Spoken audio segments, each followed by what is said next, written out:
right, let's get started. Thank you so much for joining us. I'm Tracy with the Tracy Falk Group, and we are here in the Minutes to Mastery edition for WordPress.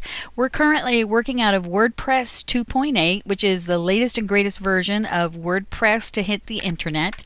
And what we'll be working on today is creating a post. So as you can tell, I'm already logged in and ready to go. I'm set up as an editor is my user type that I've been set up for the purposes of this demonstration. We're going to dive in here and get to work, and I'm going to select post, and what this is going to do is expand the menu of options that I have to pick from when I'm working with post. What I want to focus on for the time being is I want to focus on creating an add new post. You can see I have a draft here where I've already done a dry run for this video. And here I am in the Add New Post window. The first area that you see here is where the title for my post will go. Now this is going to be an attention-getting title, and yes, you don't want to actually call it attention-getting title. That's just for the purposes of the training video. And the actual content of my post will go here. Typically, I'm going to be aiming for 250 words for a fairly short post, 500 to 1,000 words for a longer post. Anything a bit longer than that, you're actually getting a little bit outside of a blog post and more into something that could actually qualify almost as a report. But of course, it's going to depend on the type of blog that you have and what you're writing about. So the content is going to go into this window. Content goes here. And again, I'm going to be looking for about 250 words. If you look here, you can see that WordPress does a handy-dandy little word count for me. And right now I'm at a whopping count of 3 words for this particular blog post. For the purposes of demonstration, we're just going to leave it at that. Of course, you don't want to leave it at three words when you do blog posts.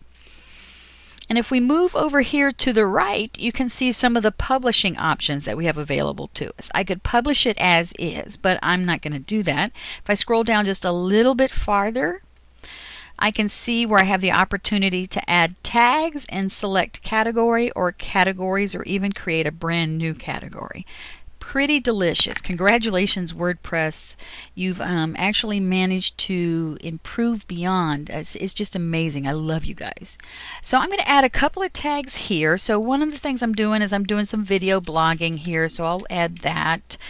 This is a test post. So I'll add that as a tag. Obviously, what you're going to want to focus on for your tags are keywords that are relevant to the content that you've written about and are hopefully going to hit the high notes for what people are looking for. I'm going to scroll down here, take a look at some of the categories I have to pick from.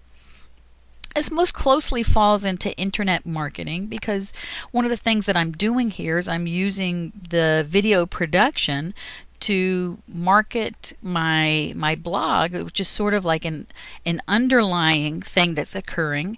And I've had a lot of clients and end users and visitors to the website requesting a primer on designing a post in WordPress. So this is a way for me to be in service to the community as well as to promote my blog at the same time. So we could also, put that in the category of blogging. I don't necessarily encourage people to select more than one category. It can make it a little bit tougher for visitors to find the most relevant content that they're looking for when they visit your site. Sorry about that. But we will come back and revisit that topic later. But in the meantime, I'm ready to go. I've selected my attention-getting title. I've written my wonderful content here. I've taken a look at my word count here. If I wanted to, I could use this area of the publishing area to set this post up to be scheduled to post later. So let's say, for example, I want to do all of my blog posts on one day out of the week. Then I can simply set up the blog post to roll through the blog here. I've got my post tags ready, the most powerful post tags that I could find based on my research and the content of my blog post. I am going to set this up to post as of July 1st. because I don't want this particular post actually posting to my blog. It would just be confusing for people and unnecessary bandwidth on the as it rolls through things like my Twitter and my Facebook. I'm going to select publish, and voila, Minutes to Mastery is complete.